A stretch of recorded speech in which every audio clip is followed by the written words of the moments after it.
Hey everyone, it's Laurie from Cook Scrap Craft, and I've got another process video for you. I'm on a roll.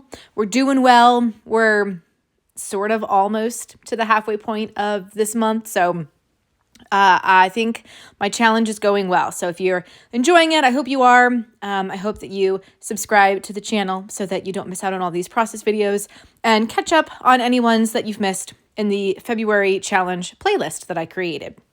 All right, so let's get into this process video. Originally, I had a bunch of photos from this pool party we went to, and I think I had six photos. And as I was going through the photos, I said, you know what? Some of these look very similar, and I probably don't need to have both of them. So I went through and got rid of the duplicates or the things that were so close to being duplicates that I didn't need.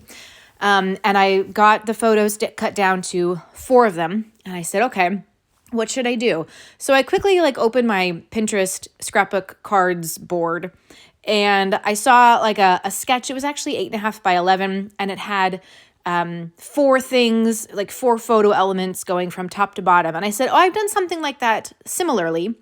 So why don't I just use that as my starting point? I'm going to stack my photos one on top of the other from the top of the page to the bottom.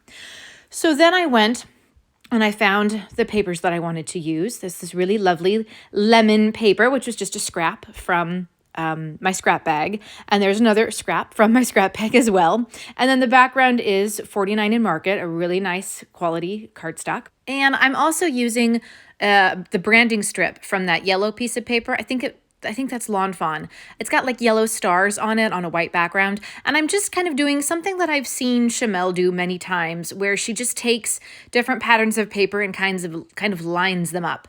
And I like that idea. And it's especially really easy to do when you're using up paper scraps, as I am in this process video, hence the title of it, Paper Scraps and a Paper Punch. So the paper punch is there on my desk. It's just a 1-inch circle punch, and I'll get to that in a second.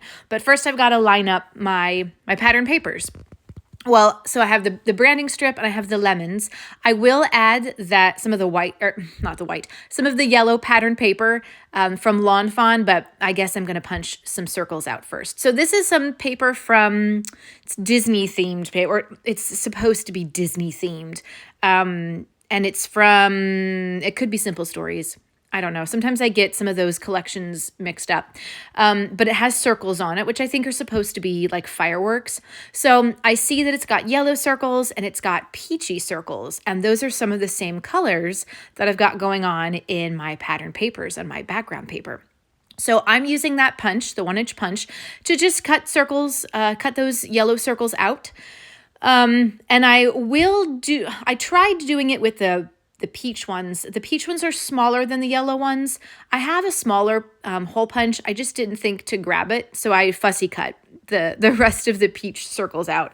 And it really wasn't that big of a deal because the circles themselves are kind of wonky. So even though I used a circle punch to get those yellow circles out, the circles themselves, the color portion of it, still looks kind of wonky, and so I think it still goes okay with the fact that I'm fussy cutting out the wonky peach ones, and they're not going to be perfect circles, and that's fine. But I wanted to do circles with this because I had used the same paper to cut out some circles for a layout that I made last month, and I absolutely loved doing it. I just thought it turned out so great. And so I wanted to bring some of those circles back onto this layout because it's just so fun.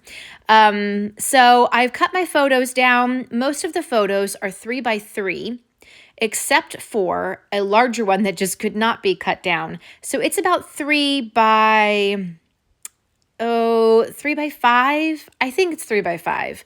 But I liked that it was a little bit bigger than the others because that one is kind of where the title is going to be anchored, and it really brings the focus to that photo. That's, the main photo. And then everything else is kind of just, what's the word I'm looking for? I cannot think. All right, if you know what word I'm trying to say, leave it down below in the comments. I cannot think. I cannot think of the word. Anyway, so I'm kind of laying down where I want those circles to be. You basically kind of overlapping either the small over the big or the big over the small. And in my mind, I'm going to maybe pop up some of them on some foam tape, but right now I'm just kind of getting the placement down of things. And then there's also part of a branding strip, part of a Simple Stories branding strip off to the right-hand side. Everything is basically anchored on the left side, and I just wanted there to be like just a little something going on over on the right-hand side, but not as big, a little bit smaller. So it's almost like, there's almost like a triangle going on here. And oh, I can't believe that I moved all that stuff out of the way. See, normally I would not do that. I would try to adhere things by carefully lifting up and sticking the adhesive square behind. But this one I realized I hadn't stuck down that yellow pattern paper yet. I didn't have the photos stuck down, and I needed to move things to get that yellow paper down, and then I'm sure some of the circles ended up getting moved around. I don't think everything ended up in exactly the same spot as it was originally going to be, but that's okay. So I'm just trying to create little clusters with those circles peeking out from behind the photos or peeking out from behind the pattern paper. I will tell you that if you have a friend who has a saltwater pool and hot tub in their backyard, you need to get invited over to their house as much as possible because it's really nice. And that's what happened in these photos. These are from August 2023, so I'm still making my way through my August 2023 photos. But it was an amazing pool. I would like to live in that house.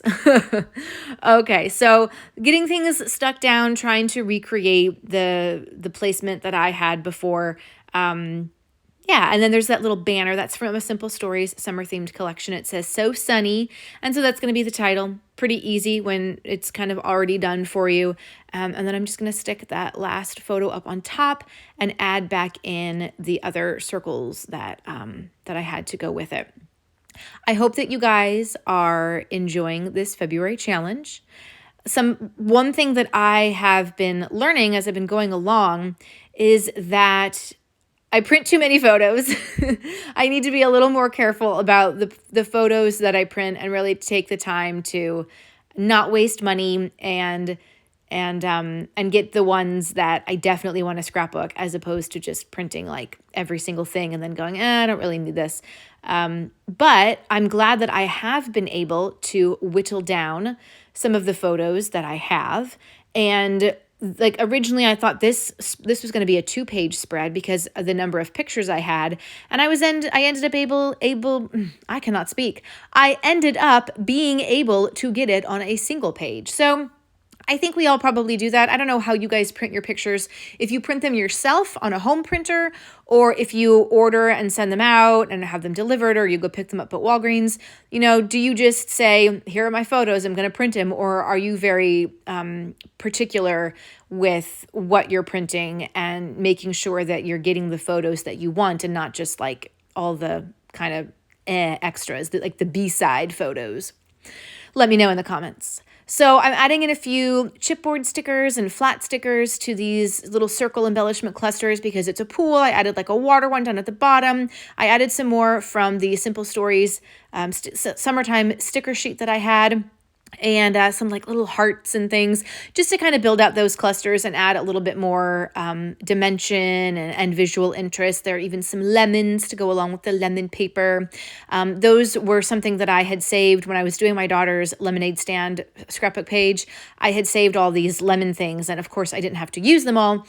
So I had some left over, and I'm using them here. So of course I forgot to write down the date of the photo before I stuck it down. And I did kind of tear up the background page a little bit, but you're not going to be able to see it. It's fine. It's stuck down fine. And my journaling kind of covers it up a little bit too, but I'm just doing the journaling directly onto the background page, not using a journaling spot or journaling tag or anything. And I do my own handwriting for my journaling. I'm sure if you've watched this channel, you know that I always do my own handwriting journaling. Don't be afraid to handwrite. Don't be afraid that you're going to make a mistake. I've been there. Trust me. It's fixable. It's always fixable. And hopefully you're getting some great inspiration in other ways when you're watching these videos. So definitely come back tomorrow for more and subscribe to me on social media. Bye.